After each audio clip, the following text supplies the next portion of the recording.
Okay, so I'm going to be explaining numbers 7, A and B of the screencast for Expert TA. So the question is, a mass of a baseball of mass has a mass of 0.53 kilograms and is spun vertically on a massless string with a length of 0.89.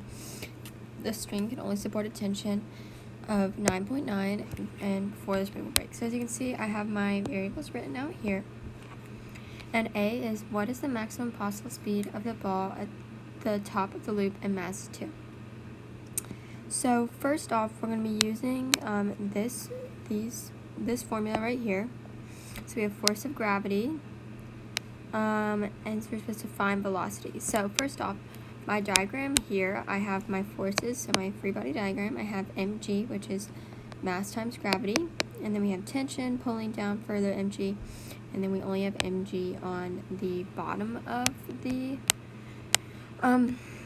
circle. So it's important to kind of consider, like, there is a difference between the top and the bottom of the circle, and this is really what kind of affects how the object moves and how it is supported by tension. So first off, to start, I just write my sum of my forces, and I have negative tension because it's downward, and negative mg because it's also downward. As you can see, when the arrow is direction, that means it's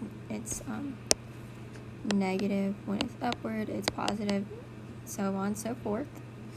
And then we have this equals the negative mv squared divided by r.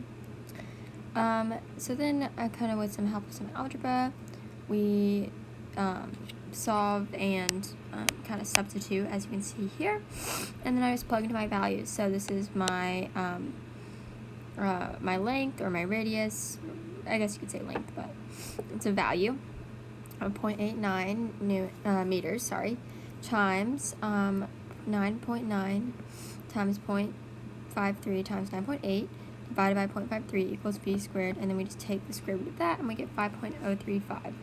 So kind of what something to reflect before we move on, we kind of want to consider what concepts are a part of this. So first off, Newton's second law states that the acceleration of an object is directly related to the net force and inversely related to its mass. Acceleration of an object depends on two things, force and mass. So in part A, we're kind of talking about Newton's second law and the way that it is related inversely to the mass. So an acceleration object depends on two things, force and mass. So we have our force, which is mg, or we have force, tension, and force mg is our other mass, tension or force.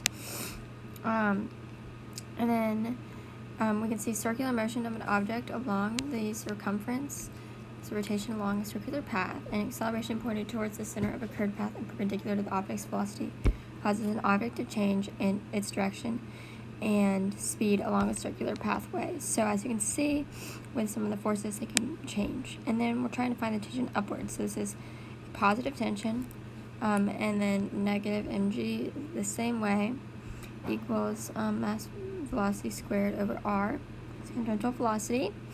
And then we again do some algebra. We plug in our values, same length, same tension value, mg times 0.53, which is the mass, divided by 0.53, and we get our velocity as 2.811 meters per second.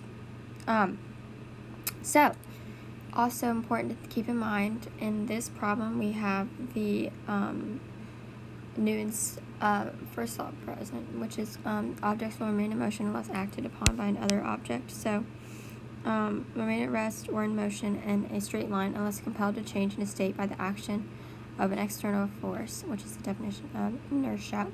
So just important to keep in mind that the forces downward are present with the Newton's first law.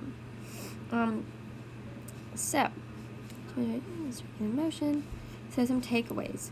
So a few takeaways to kind of keep in mind as you're thinking conceptually is that the bottom and the top of the circle are different. So the forces are different, how they act in regards to Newton's second and first law are different, how they function are different in regards to circular motion. So if you try to solve the same way from the top of the circle as you did from the bottom of the circle, you'd get an incorrect value. And the reason because of this is when you go in a circular pathway, the velocity downward and the velocity at the top are going to be different because of where the object is along its circular pathway. And this is because of external forces, this is because of the angle of the pathway, and there's just important things to consider as an object is moving along a circular pathway. So, just some other takeaways. Newton's first and second law use acceleration, tension and gravity, and the net force of those. So the net forces present in A, again, are what I demonstrated there. And there's a difference of acceleration at the top and bottom just because of the circular pathway.